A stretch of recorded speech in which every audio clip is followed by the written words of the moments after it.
Hello everyone, learner school में आपका स्वागत। आज के इस वीडियो में हम मैक्सिमाइजेशन प्रॉब्लम के बारे में देखेंगे। अब मैक्सिमाइजेशन प्रॉब्लम क्या है?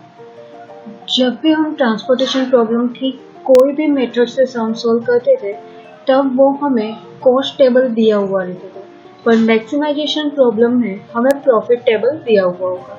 तो प्रॉफिट टेबल पे से हमें जो भी हमारे पास मैक्सिमम रिटर्न मिलेगा वो हमें फाइंड आउट करना है।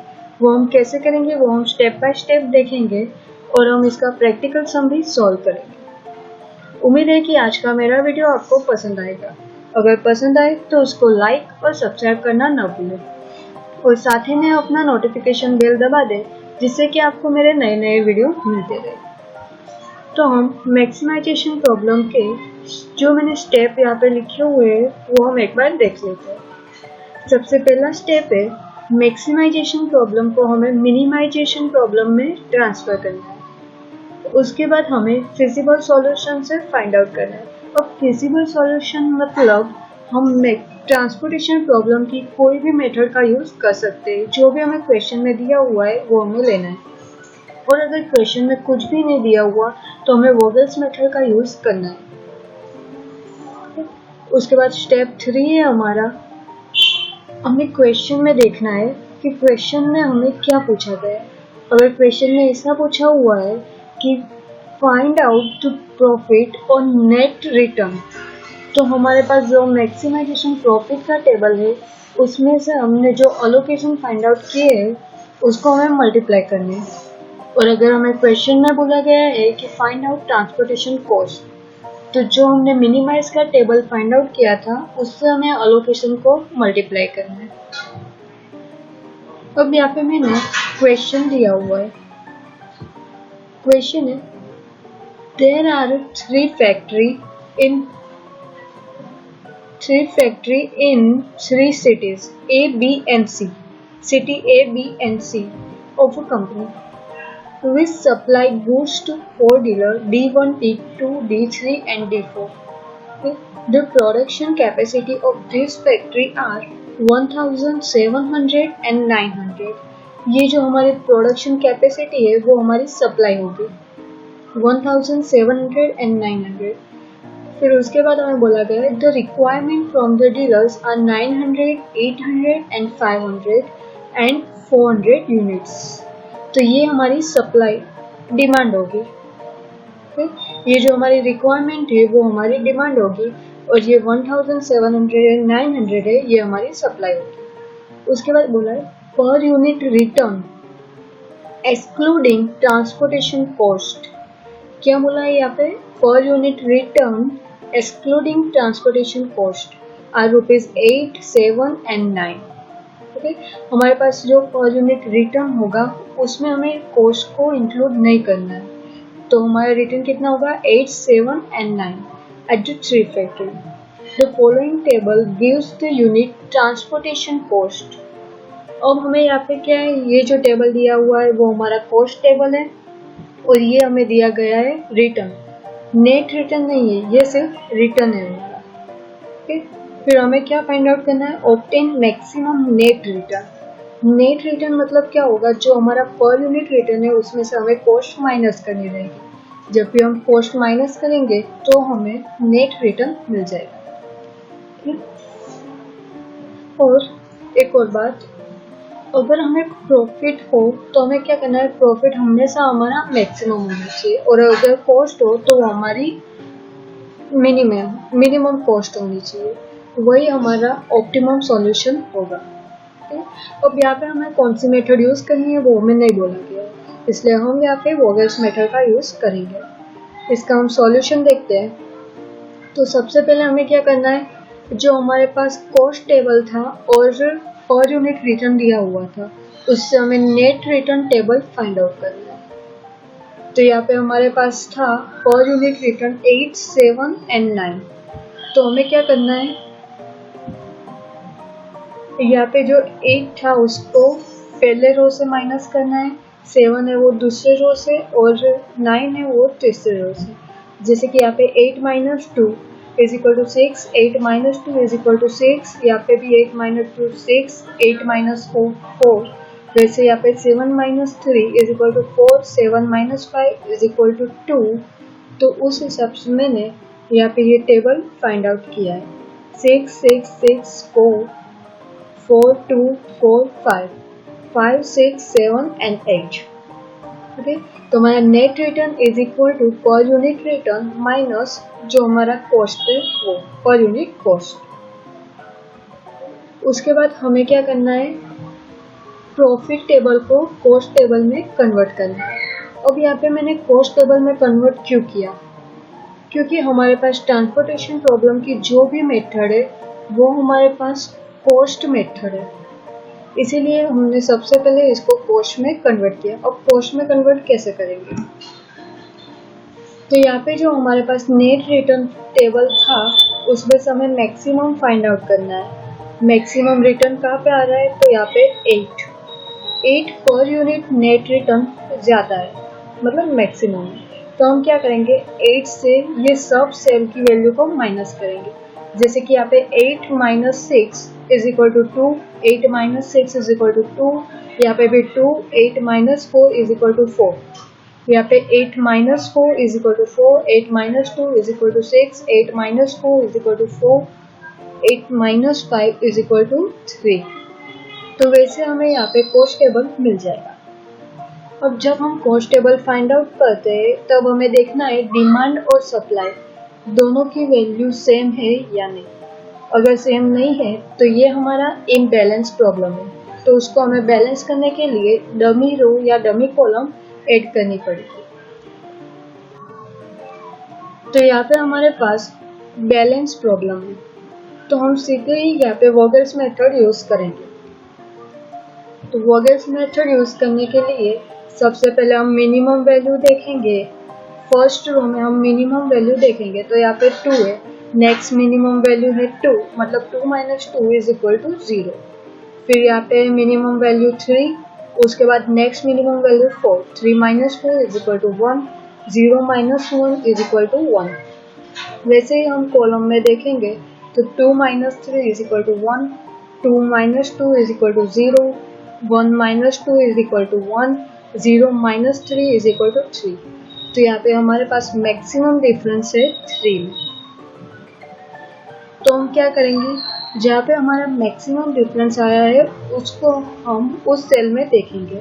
जैसे कि यहाँ पे हमारा कॉलम में आया है तो हम इस कॉलम में देखेंगे मिनिमम वैल्यू कौन सी है। तो यहाँ पे मिनिमम वैल्यू हमारे पास है 0, तो अब 0 पे हम ज़्यादा से ज़्यादा 400 यूनिट अलोकेट कर सकते हैं, क्योंकि यहाँ पे 900 एंड यहाँ पे है 400।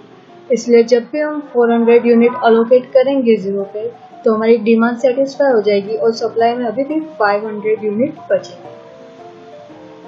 यही प्रोसेस हमें रिपीट करनी है जब तक demand is equal to supply नहीं हो जाती।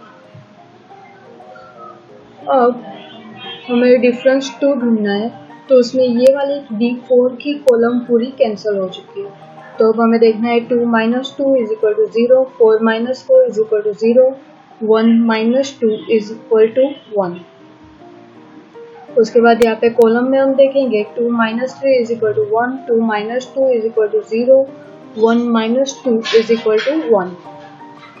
इस वाले कॉलम को हम नहीं देखेंगे क्योंकि ये हमारी पहले से कैंसिल हो चुकी है। तो अब हमें क्या देखना है, वापस से मैक्सिमम डिफरेंस कौन सा है। तो यहाँ पे हमारे पास मैक्सिमम डिफरेंस है 1, जो हमें third row, first column and third column में मेजर किया।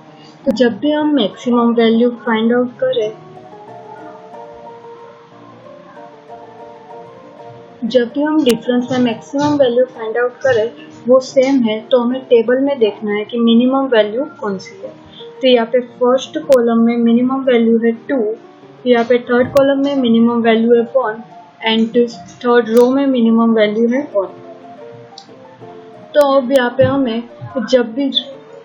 जब भी मिनिमम वैल्यू भी सेम हो तो हमें क्या देखना है कि मैक्सिमम अलोकेशन कहाँ पे दे सकते हैं। अब यहाँ पे third row and third column में मैक्सिमम वैल्यू भी सेम है 500, क्योंकि यहाँ पे डिमांड में भी 500 है और सप्लाई में भी 500 है। तो हम क्या करेंगे, या तो रो को कैंसिल करेंगे या तो कॉलम को कैंसिल करेंगे। मैंने यहाँ पे रो को कैंसिल किया हुआ है, अगर आप चाहो तो कॉलम को भी कैंसिल कर सकते हो, उससे आंसर में कोई भी डिफरेंस नहीं आएगा। ठीक है, अब यहाँ पे जब मैं 1 को 500 यूनिट अलोकेट करूँगी तो मेरी डिमांड सेटिस्फाई हो जाएगी और सप्लाई भी सेटिस्फाई हो जाएगी, पर मैं रो को कैंसिल करूँगी इसलिए मेरी सप्लाई कैंसिल हो जाएगी 500 यूनिट से और डिमांड में 0 यूनिट में सरप्लस रखूँगी। ये मैंने यहाँ पे 0 क्यों लिखा, क्योंकि m प्लस n माइनस 1 मतलब कि रो प्लस कॉलम माइनस 1 वो हमारा सेटिस्फाई होना चाहिए। यहाँ पे मेरा कॉलम है 4 और रो है 3, मतलब 4 plus 3 minus 1 is equal to 6। तो यहाँ पे मेरे टोटल 6 अलोकेशन होने चाहिए, इसलिए मैंने यहाँ पे 0 लिखा हुआ।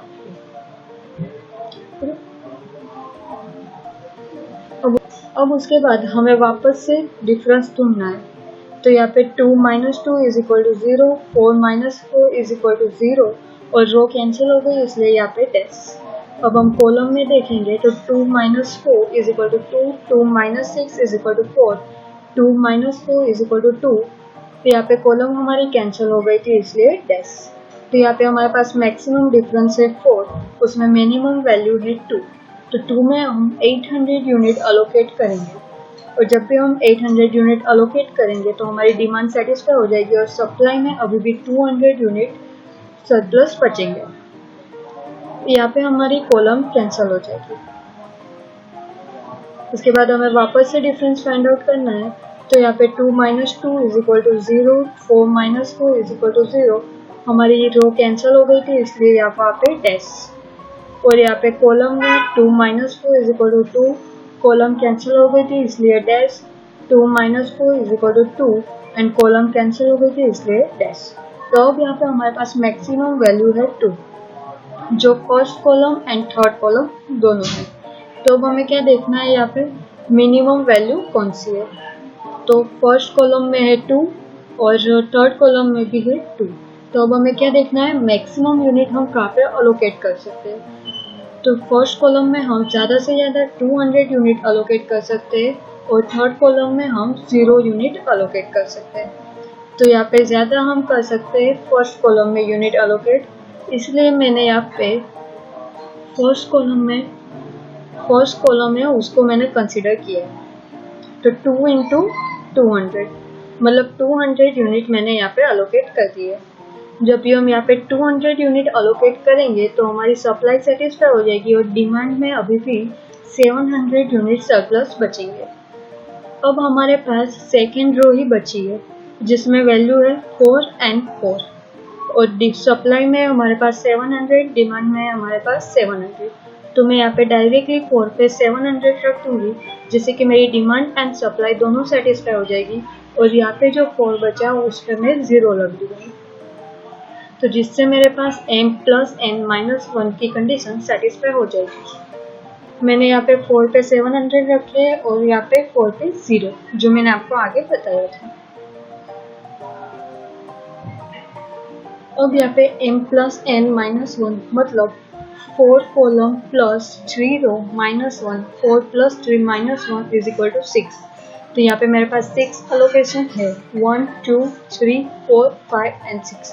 अब यहाँ पे जो हमें अलोकेशन मिले वो हमारा फिजिबल सॉल्यूशन है, 200, 800, 700, 0, 500 एंड 400। ये हमारे फिजिबल सॉल्यूशन है। तो हमें क्वेश्चन में क्या बोला था, find out maximum net return, मतलब find out net return. Net return मतलब मैक्सिमाइज टेबल होगा और ये हमारा है वो कॉस्ट टेबल, तो इसलिए मैंने यहाँ पे मैक्सिमम टेबल लिया। जो आगे था वो 6, 6, 6, 4, 4, 2, 4, 5, 5, 6, 7 एंड 8। तो जो हमने फिजिबल सॉल्यूशन फाइंड आउट किया था वो मैंने यहाँ पे लिख दिया, मतलब जो हमने एलोकेशन फाइंड आउट किए थे वो हमें यहाँ पे लिखनी है।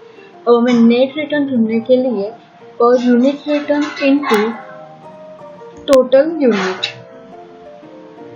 तो यहाँ पे 6 into 200 plus 6 into 800 plus 4 into 700 plus 4 into 0 plus 7 into 500 plus 8 into 400। तो हमें यहाँ पे टोटल मिलेगा 15,500। ये हमारा टोटल नेट रिटर्न होगा। तो यहाँ पे हमारा मैक्सिमाइजेशन का सॉन्ग खत्म होता है। यहाँ पे मैंने एक इम्पोर्टेंट पॉइंट दिया हुआ है। हमें क्वेश्चन में प्रॉफिट टेबल दिया हुआ हो और हमें एक्स्ट्रा इंफॉर्मेशन में कोई कॉस्ट की इंफॉर्मेशन दी हुई हो, तो हमें क्या करना है, प्रॉफिट टेबल के अंदर कॉस्ट को ऐड करना है। तो जब भी हम कॉस्ट को ऐड कर ले उसके बाद हमें मिनिमाइजेशन करना है। मतलब हम प्रॉफिट टेबल में पहले कॉस्ट ऐड करेंगे, उसके बाद हम ट्रांसपोर्टेशन कॉस्ट के लिए मैक्सिमाइजेशन टेबल को मिनिमाइजेशन टेबल में कन्वर्ट करेंगे। आई होप मैक्सिमाइजेशन का प्रॉब्लम आपको क्लियर हुआ होगा और उम्मीद है कि आपको मेरा वीडियो पसंद आया होगा। Thank you.